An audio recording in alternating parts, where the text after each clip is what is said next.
Hey guys, it's Arguile again, and I will be playing another 1v1. It will be another Zerg versus Protoss. And I will be spawning as the blue Zerg in the 7 o'clock, while he is spawning as the red Protoss in the, was that 1 o'clock? Yeah, let's say 1 o'clock or 2 o'clock. 1 o'clock. 1 o'clock's fine.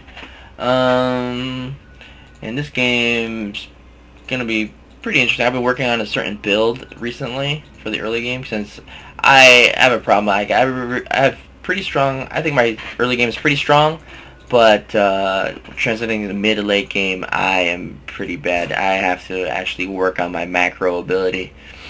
I mean, even though I could use some work on my micro ability, but macro definitely need to get that up. And for those of you who don't know what macro is, it's constantly building units, having a really good economy, and constantly building units over time. Pretty much not stopping any builds at all. You're just constantly producing units.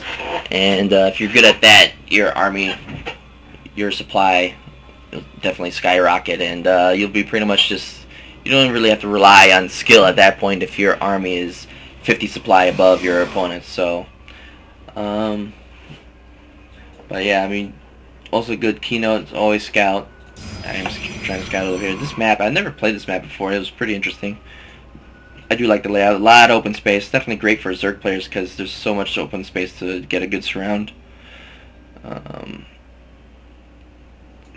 And we do have, if you wanted to get good expansion between bases, you have to blow up the rocks between the bases, which is pretty interesting. So if you want to get a quick way to your opponent's base, just destroy the rocks over here.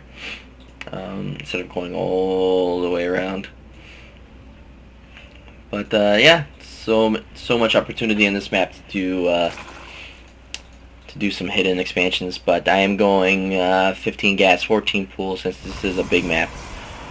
And I do scout out my opponent, and I am going to be taking his extractor. I'm not going to be doing the extractor trick because I don't like losing a lot of my minerals. Though actually at this point, I think at this game I am gonna actually cancel it. I think. Am I gonna cancel it? No, actually let it finish. Usually you can just cancel it and then make it look like your drone's running away and it's actually just hide it in his base somewhere. So after like 5 minutes or so, you just run back in and then check out what kind of tech he's going with. But he is getting a gateway and a cybernetics core.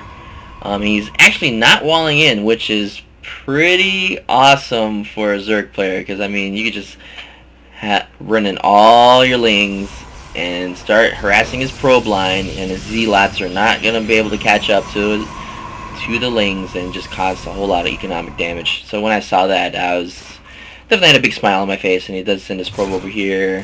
Queen just spawning. He only sees I just have a spawning pool. No tech, no hidden tech at the moment. So with my spawning pool, already got my metabolic boost running. It's already, how many seconds in? Oh, let me get this protection deck going. 64, well, a minute in. So I am making good progress. I did not forget this time. So he's gonna send his probe over here.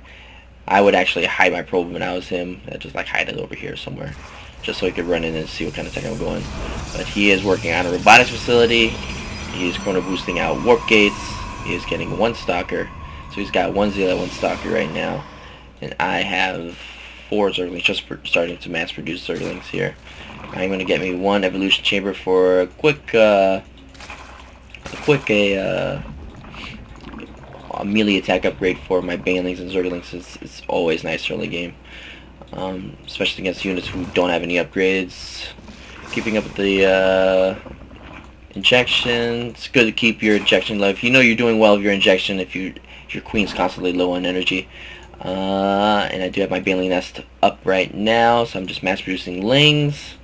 You don't need to go any higher than 42. You could actually stick probably 34 supply and go lings, Banelings, but I really wanted to make sure. I did have my speedlings run all the way over here and cause some damage, and I made it look like I was running out, and I actually hid my guys right here and started morphing in Banelings. And you see here he is getting observer out right away, but it is going to be too late. He does have such few amount of units. He is waiting for his warp gate technology, and his warp gate technology did just finish. And I do have 6 banelings, 7 banelings out right now, ready to do some damage to his economy line. This is the strat I was talking about. Just pretty much get some banelings, sneak into his base, and just pretty much take out his mineral line while he's not ready. Right now, I'm going to be getting the rest of my Zerglings over here just to distract him while I send my banelings in. Two-pronged attack, really nice. So he doesn't. So he has to cut his attention in half, just so he could watch. Well, keep paying attention to what's going on. So I'm gonna run my banelings in here, my Zerglings in here while I'm taking my banelings in. While he's taking a look at this, he's gonna notice that it's gonna be too late for him to see what happened to his workers, and I did take out a whole lot of workers here. Look at the units tab.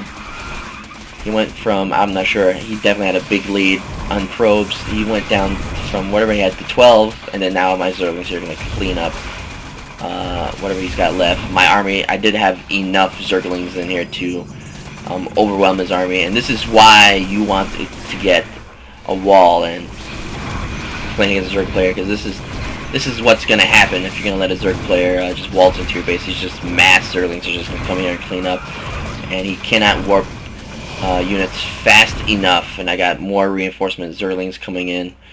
And I have no idea why he's going Mortal. Mortal is terrible against Zerglings. As you can see here, the damage is 20 versus 50. Against 50 damage against armored units, and with mass slings, it's just really easy. And I do have that one attack upgrade, so I'm gonna do crazy amounts of damage to his units. And yeah, that's pretty much GG since he lost. He's only down to 3 probes. And hopefully you guys enjoyed this game. Hope you guys learned something. And I'll see you guys next time. Oh.